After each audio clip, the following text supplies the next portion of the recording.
things really began ramping up in terms of a spiral downwards. Meg initially announced that the As Ever products were going to be available in March at the same time that her Netflix show debuted, the With Love Meghan nonsense, but that did not happen. The products were not ready. We don't know what really was going on. Maybe it was a lack of business acumen. Probably. Maybe it was Meghan jumping the gun and making an announcement when she didn't know that everything actually was going to be ready in time, which is likely. She does that quite often.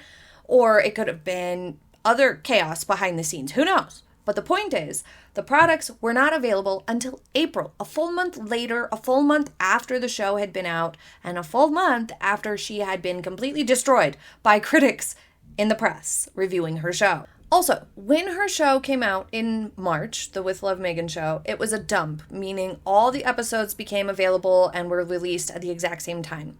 So on that day, you could watch all of them if you wanted. And this is usual for Netflix. They do this often with a lot of their shows, not every single show, but a lot of them. And so it's not like it's unheard of. But unfortunately, that meant that everyone piled on with negative reviews all at once, critiquing the lack of substance. Things like the show being incredibly boring and hard to get through. Very, very useless. No good ideas, nothing new, nothing valuable. Lame, just in general. Boring, blah, color palette, lame personality, not engaging. No charisma coming from Meghan.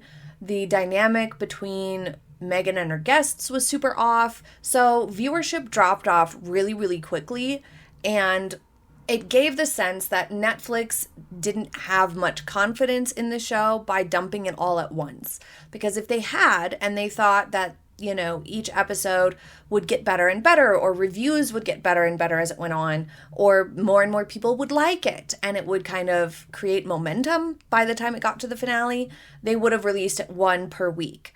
But instead, it was like tearing off a Band-Aid type situation. Like they knew it was going to get bad reviews. They knew it was going to be criticized. So why draw that out over many weeks? Just release them all at once. Try to shorten the amount of time that it's taking up space with criticisms in the media. That's kind of what it felt like. But in her desperation to appear successful, remember with Meghan, it's all about how things look. She announced on like 2 or 3 days in to With Love Meghan being released that part 2 was coming in fall, and she tries to frame it as a season 2 being ordered, and none of that was true. The reality is that in summer 2024 she filmed 2 parts. She filmed like 16 episodes all at once. So they already had all of this footage. They already had it all ready to go. All they had to do was finish editing it, packaging it, and putting it out. So of course they split the season.